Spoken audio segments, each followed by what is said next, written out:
ఈ యొక్క చౌటుప్పల్లోనే శ్రీకారం చుట్టింది.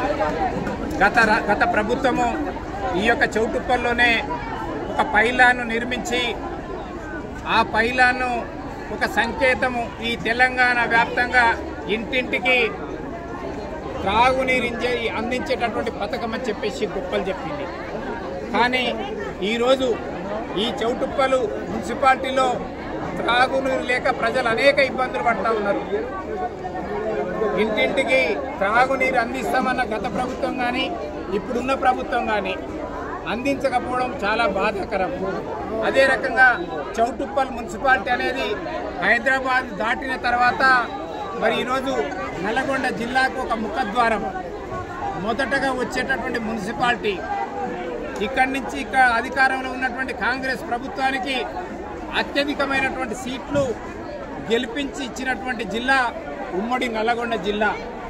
అలాంటి ఉమ్మడి నల్లగొండ జిల్లాలో తీవ్రమైనటువంటి త్రాగునీటి ఎద్దడి ఉందంటే ఈ జిల్లా నుంచి ఎవరైతే మంత్రులు ఉన్నో వాళ్ళు సిగ్గుతోని తల వంచుకోవాలి. ఇంకా 2 సరిపోవు, మాకు ఇంకొక 2 మంత్రి పదవులు కావాలని వీళ్ళు అడుగుతున్నారు. మీరు ఉన్నటువంటి 2 మంత్రులు ఏం ఒరగబెట్టినని మేము అడుగుతున్నాము.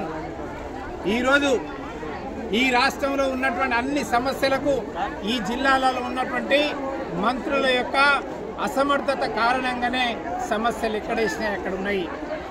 ఈరోజు ప్రాజెక్టుల సమస్య కూడా మరి నీటి మంత్రి ఇక్కడే ఉన్నాడు. అదే రకంగా ఈ జిల్లాలో రోడ్లు కూడా అధ్వాన్నమైనటువంటి పరిస్థితులు ఉన్నాయి. ఆ రోడ్ల మంత్రి కూడా ఈ జిల్లాలోనే ఉన్నాడు. ఈరోజు ప్రజలు ఏదో సన్న బియ్యం అని గొప్పలు చెప్పుకుంటున్నారు. సన్న బియ్యంలో కేంద్ర ప్రభుత్వం యొక్క వాటా చాలా ఎక్కువగా ఉన్నది. మరి ఇటీవల రాష్ట్ర ప్రభుత్వము ఇప్పుడు ఉన్నటువంటి బార్లు జాలే చెప్పి 25 బార్లు గ్రామీణ ప్రాంతాలలో 15 హైదరాబాదులో మరి ఏర్పాటు చేయడానికి నోటిఫికేషన్ ఇచ్చింది. బార్లు సరిపోవా? వైన్ షాపులు సరిపోవా? మాకు కావాల్సింది బార్ షాపులు కాదు, వైన్ షాపులు కాదు, బెల్ట్ షాపులు కాదు, మా గ్రామాలలో త్రాగునీరు ఇవ్వని చెప్పేసి ప్రజలు అడుగుతూ ఉన్నారు. కాబట్టి ఇక్కడి నుంచి ఎన్నికైన ఎమ్మెల్యే కానీ ఎంపీ కానీ ఈ జిల్లా నుంచి ఉన్నటువంటి మంత్రులు కూడా త్రాగునీటి సమస్యను పరిష్కారం చేయడంలో మరి దానిపైన దృష్టి పెట్టాలని చెప్పేసి భారతీయ జనతా పార్టీ తరఫున నేను డిమాండ్ చేస్తా ఉన్నాను.